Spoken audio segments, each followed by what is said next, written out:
बधाई हो। अमरपाली और निरहुआ ने दोनों ने कर ली है शादी। क्या है खबर की जानकारी जानेंगे इसी वीडियो में। उससे पहले आप निरहुआ या अमरपाली के सच्चे वाले फैन हैं तो चैनल को कर ले सब्सक्राइब, वीडियो कर दें लाइक। चलते हैं भाई लोग खबर की ओर। तो आप लोग को बता दें निरहुआ और अमरपाली दोनों करने वाले हैं शादी जल्द ही। इस समय दोनों लंदन में हैं और एक पिक्चर की अब शूटिंग कर रहे हैं। इसी के दौरान खबर निकल के आ रही है कि निरहुआ दोनों करने वाले हैं अमरपाली से शादी। जल्द ही देखने को मिलेगा इन दोनों की शादी की वीडियो।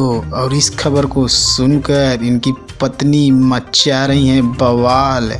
निरहुआ ने बोल दिया है जितना मचाना है मचा लो, बवाल करूँगा शादी में ज़रूर, तुमको जो उखाड़ना है उखाड़ लो।